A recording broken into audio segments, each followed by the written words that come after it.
it's Jen with Astro T Astrology. Welcome back to the channel. Today we're going to be talking about the weekly forecast for July 24th through 29th. We had already done the video last week on the 23rd, kind of needed its own video totally to itself. So just to refresh, if you haven't seen that video, I'm going to leave a link in the description, so definitely check that out. If you just want to refresh before coming into this video to see, definitely check it out. So first we're going to start off the week and kind of almost end up the week with, on the 25th, we have Pluto squaring the nodes, and then on the 28th, we have the nodes squaring Pluto. So there's kind of like this back and forth of this initiating force that might feel a little bit scary, uncertain. Which way is the world moving? Is it moving in a direction that's going to be beneficial? Is it going to be something that I can withstand and something that I'm going to understand? Or is it going to be just so different? So it's this transition that Pluto is bringing with the Pluto return, when it gets firmly into Aquarius in about 2025, and the changing of the nodes in 2025, we should really see how this all plays out. So just kind of keep an eye out. So much things happening in the United States, especially since the last time Pluto was in Aquarius. The United States became its own country, and it was signing the Constitution, putting in the Bill of Rights. And so how is that going to change? It's about transformation. So are rights going to change? You see people being scared of, is my right to speech, freedom of speech, my right to gun ownership, my right to whatever, what am I going to lose the right to do, abortion rights, all that. But again, we just got into that in the last video. So definitely check that out if you haven't yet. We're talking about fixing past harm, with that Chiron return, and going in the direction of our destiny and our fate, of the world, of our country, of just ourselves. So, definitely pull your chart up, because as we talk about things, we want to see where this falls in your chart so you can understand a little bit better what all this is going to mean for you. So on the 27th, we start off with Mercury in Leo coming into a conjunction with Venus. That's also in Leo, but Venus is retrograde, so it's going this way. And then we have Mercury going this way. So they're just coming together. It's the merging of the two planets in their essences. So as far as relationships go, Venus, they should really go smoothly. This is a good conjunction with two planets that, once they merge, it's kind of the merging of those ideas, merging of communicative planet and a planet of love and balance. So if you do have, a significant other or any kind of relationships that you might have, they should really go smoothly. Communication should be a little bit easier than, maybe it has been. Communication with your partner, and with the Venus retrograde, especially, if this is a great time to maybe bring up some issues that might have been, a slippery slope in the past, and it might be a little easier to talk about them with these two kind of melding together. So, Venus is retrograde, so, kind of thinking back, okay, so we had this argument, we had this disagreement, we had, I have had these feelings that have been bothering me. Now's the time that you want to bring them up and kind of get them out in the open. So how is this going to play out in your chart? Again, definitely get your chart up. If you don't have one, contact me, astrotastrology@gmail.com, or you can get one free and kind of play around with it yourself at astro.com. You just need to know your birth date, time, and place, so that you get the houses to fall into place, so So the time is really important, and you want to be as accurate with the time as possible to make sure that the house placements are as accurate as possible. So with this kind of energy going on with the Venus and Mercury conjunction coming up, how is it going to play out in the different houses? So, if it's in your first house, it could be, something that you want to talk about that you're thinking of doing, that, maybe your outward appearance, talk things through, think things clearly, is this a good idea? Libra, is the balance, that's ruled by Venus. So we have a little bit of Libra in there. We have Taurus, with the food and beautiful things and, shopping, money, it all has to do with that. Second house, mostly to do with money, making money, spending money, the things you accumulate.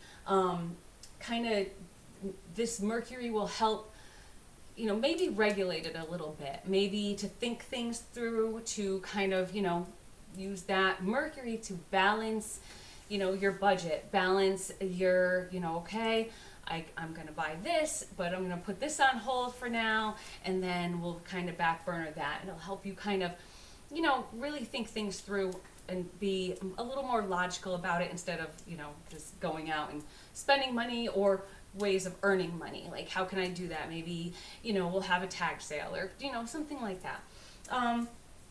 Third house is communications, brothers, sisters, that. So great time, if you've had any fallouts with your siblings, great time to kind of, bury the hatchet about anything like that. Talk through the issues that you might have had that have been, that sense of tension before, might be easier to work out now because of this conjunction happening, if it's happening in your third house. Same with the fourth house. That has to do with home and family. So that could be, kind of keeping a family, a balanced family life, home life, maybe with your career, balancing, the way that you spend time with all the members in your family. Maybe, you're over here a little bit more, but you want to kind of keep yourself a little better balanced, so you, can get the best and, really appreciate the people that you're with. Sit and talk. Great time to just sit, talk, maybe sit outside if it's a nice day, look at the beautiful things around you, take it all in, like what Venus always loves. So then if it's in your fifth house, that's about, maybe having children, creativity, especially with your partner. Talk about, maybe it's the time that we start talking about having kids. Start talking about, what our future is going to hold. Or if you're just in the dating, fifth house is a lot about dating. Maybe kind of, it'll go smooth. You guys can sit and have long talks. Have a nice date where you can just maybe have a picnic, sit outside, have a nice, conversation, really get to know each other. So going on in your sixth house, that's keeping things kind of kosher at work, talking with your coworkers that are kind of considered your partners, the people that you work with. I know I consider the people I work with my partners. So if you have any issues that you need to discuss, or if you have any ideas that you want to kind of bounce off each other, great time to do that. Everyday work, and really kind of, get to know each other, really just kind of understand each other's feelings, understand each other's, their makeup, what makes them tick. And it makes for a happier workplace when you know a little bit more about each other, and a little bit more about each other, a little deeper, on a little deeper level. That's why I love going to the office and working face to face with people. I think that, when you're working from home and you're just maybe having Zoom calls, you don't really have that kind of intimacy that you have when you're working with people in an office, bouncing ideas, against each other. If somebody wants to just come into my office, they can come in whenever they want, tell me their thoughts, I tell them their thoughts. It's a great way to just kind of really keep in touch, and I think a lot this world needs that a lot more because everything seems to be so, Zoom calls, internet based. So face-to-face talking is really, I feel, necessary in this world and in this day and age. Seventh house, that's your partner, spouse, or, some kind of really serious partnership, marriage. Again, if you've had that one thing that has been bothering you, something that's kind of just, eating at you, now might be a good time to bring that up, because you guys, will understand each other a little bit better with that balancing Venus. The communication will flow a little bit freer. Maybe your understanding of the other's feelings will be a little bit clearer, and instead of kind of putting up that block, you're gonna accept what they're saying, and them, they, you. Eighth house, other people's money. It could be spouse's money. Maybe you and your spouse are talking about finances, what you contribute to the home. This is a good time to maybe bring up those subjects, because money is always kind of, a tense subject. So, good time to maybe bring that up and say, my feelings are this, and their feelings are this, and here's what we can do to contribute better as a partnership. Ninth house, it's all about learning, higher learning, taking in the information, such a Mercury type thing. You want to learn and know everything you can, just take in all that information. Maybe, if you're teaching, it's a good time to, express things. It's a good time to tell things that are going to be easier to understand. So, maybe if I was doing this video on that day, then I would be a little easier to understand instead of fumbling over my words.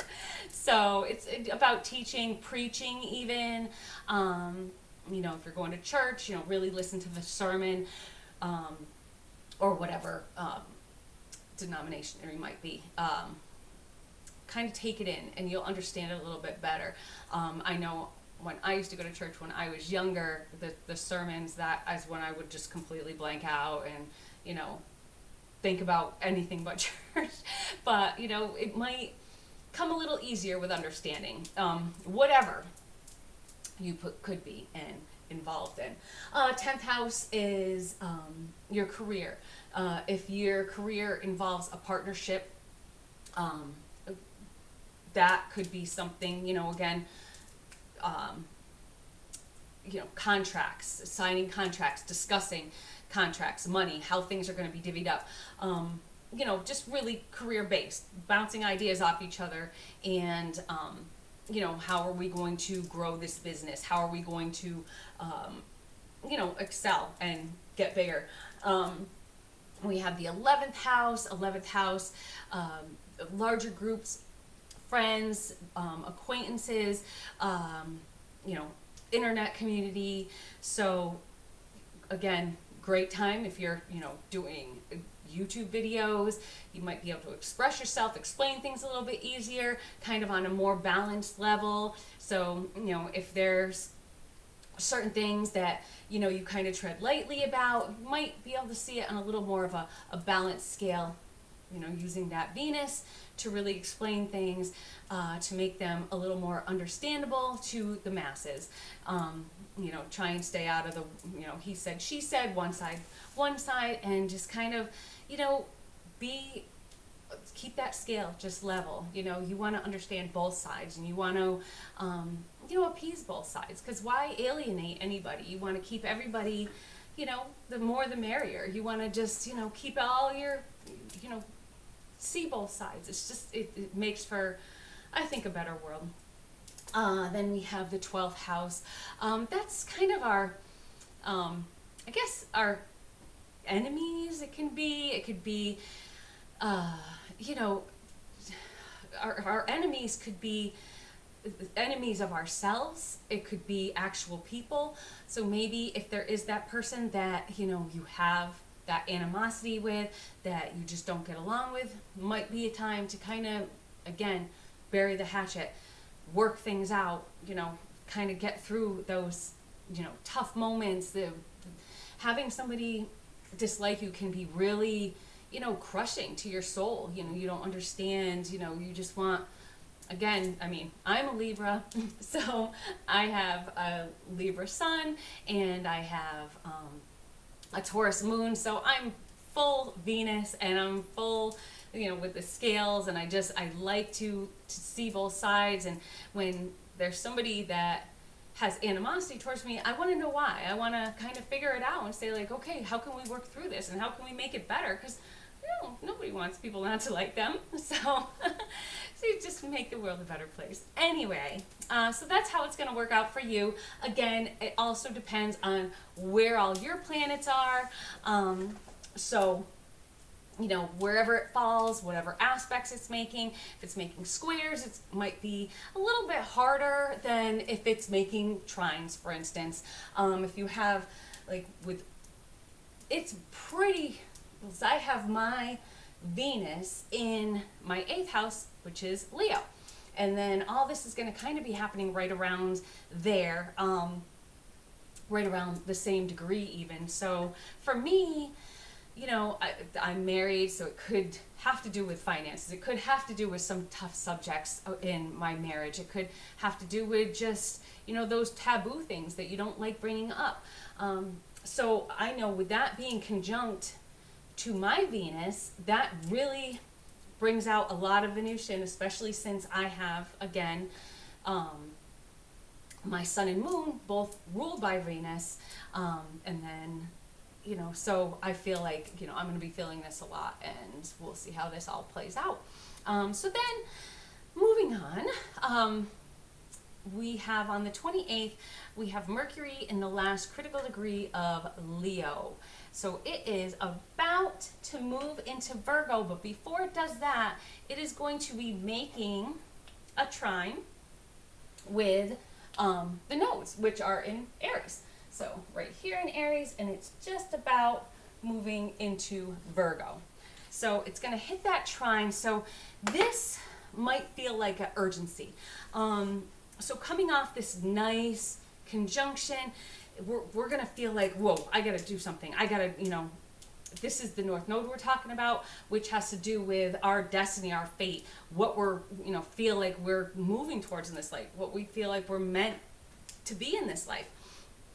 So you might feel that compulsion to communicate, like what I feel, what's predestined for me. I need to let everybody know, and we need to figure something out. We need to get started because it might be too late. Something from your heart. This is Leo too. We're in Leo still, even though we're at the end. This is coming from your heart. This is coming from that, that ego, that dynamicism that, the heart brings, that Leo brings. So this could feel very passionate for you. So that sense of urgency might not let you think things through as a normal Mercury would. Since Mercury's very fast moving, so you could be making hasty decisions.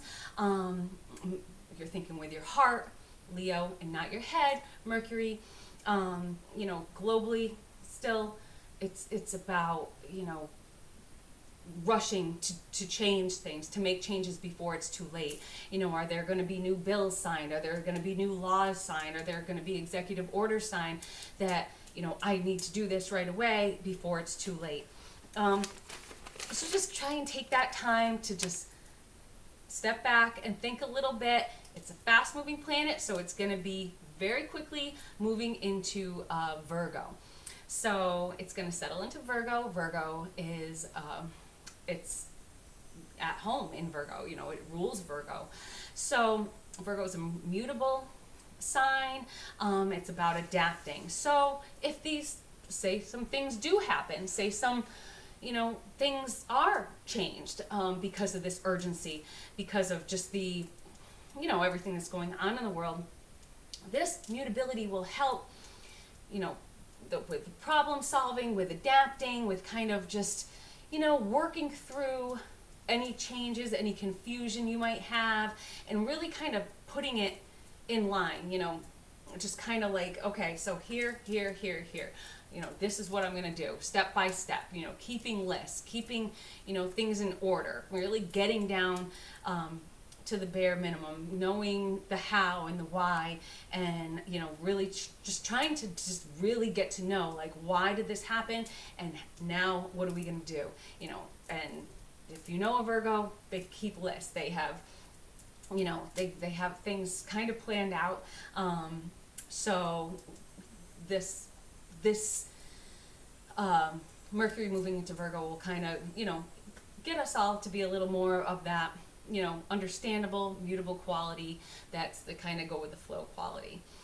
So it's much calmer energy as we get into later in the week, after the active week that we had last week, all that initiative energy with the nodes, with the just everything that's been happening, with the new moon, with the you know, changing signs of the nodes, and just everything that went on last week. Venus going retrograde, we have Chiron going retrograde. So just so much was happening that is still, it's not going to be done, because, you know, with astrology, you know, there's orbs and there's it's a time frame.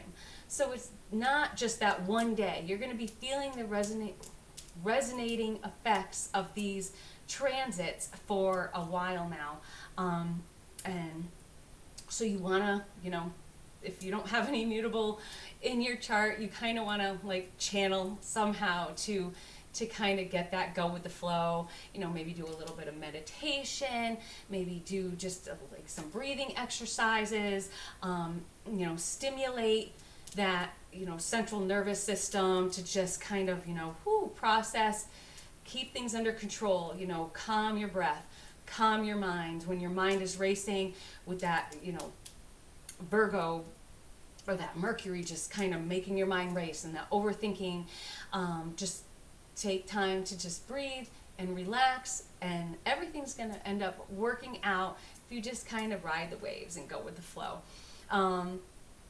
So this is all moving into our full moon that's going to be happening in Aquarius.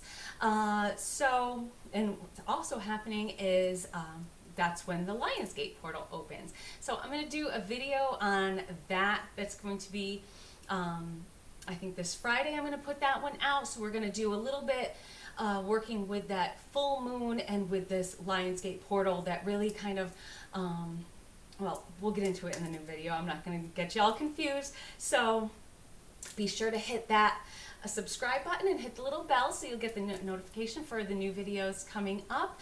And I will see you soon, and I hope you guys all have a great week. Bye-bye.